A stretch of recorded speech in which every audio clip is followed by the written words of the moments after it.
Ok, vamos direto ao ponto hoje. Uma situação bem comum, né? Paciente chega com dor muscular, tá tomando estatina, a primeira coisa que a gente pensa, miopatia por causa do remédio. Exato. E não é para menos, né? Estatinas são, assim, muito prescritas. Não só para quem tá com colesterol lá em cima, mas para quase todo mundo com doença coronariana, às vezes independente do nível de colesterol inicial. É verdade, o uso é bem amplo. E aí veio o porém. A complicação que mais aparece com elas é justamente o muscular, a miopatia. Uhum, E isso varia, né?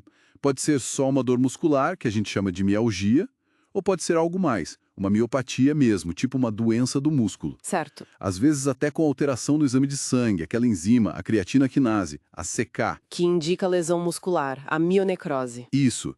E no pior cenário, pode evoluir para rabdomiólise, que aí já é bem mais grave. Sem dúvida.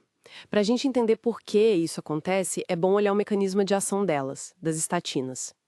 Elas funcionam por inibição competitiva. Competitiva?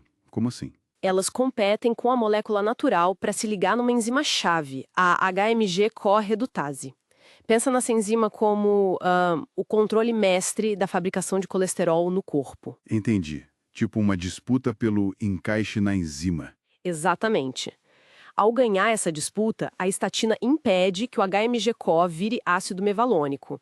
E esse passo é o gargalo, sabe? É a etapa que limita a velocidade de toda a produção de colesterol. Ok, então ela freia a produção interna de colesterol. Isso. E o que é fascinante é o que acontece depois no fígado. Com menos colesterol sendo feito lá dentro, as células do fígado, elas precisam pegar mais colesterol do sangue, principalmente o LDL, o tal colesterol ruim. E como elas fazem isso? Elas aumentam a quantidade de receptores de LDL na superfície delas. Esses receptores são como braços que capturam o LDL que está circulando. E o mais legal é que depois de entregar o LDL para dentro da célula, esses receptores são reciclados. Eles voltam para a superfície prontinhos para pegar mais LDL. Ah, interessante esse ciclo. Pois é essa reciclagem constante que limpa o LDL do sangue, baixando os níveis gerais, enquanto o fígado consegue manter o nível interno dele mais ou menos estável. Entendi. Essa ideia da reciclagem ajuda muito a visualizar como o remédio funciona para baixar o colesterol.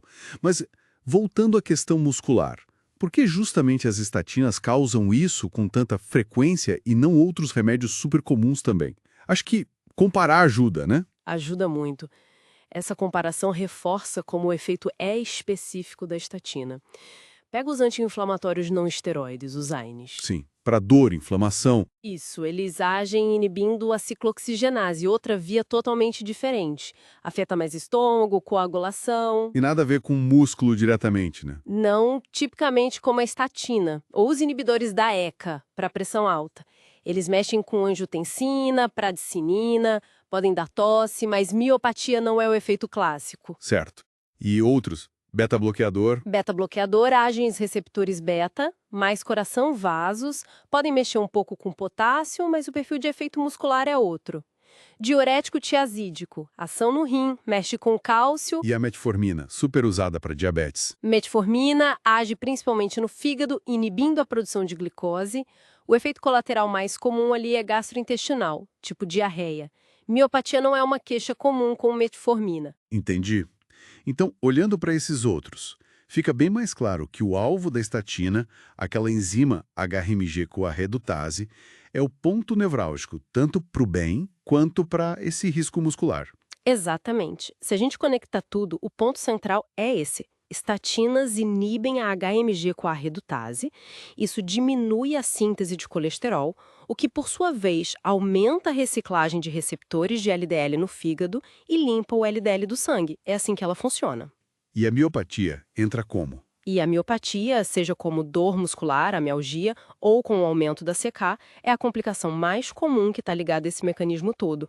Não é um efeito colateral do nada, entende? Está conectado à forma como o remédio age. Faz todo sentido agora. E isso levanta uma questão importante, né? Como esse conhecimento detalhado do mecanismo, essa história da reciclagem dos receptores que a gente falou, por exemplo, ajuda a gente a entender e a manejar esses medicamentos. Sim, apesar os prós e contras.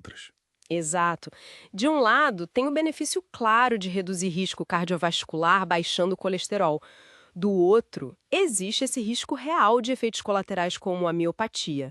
Fica sempre essa pergunta, né? Como a gente navega nesse equilíbrio delicado entre o benefício terapêutico e o risco que, bem, todo medicamento carrega em alguma medida?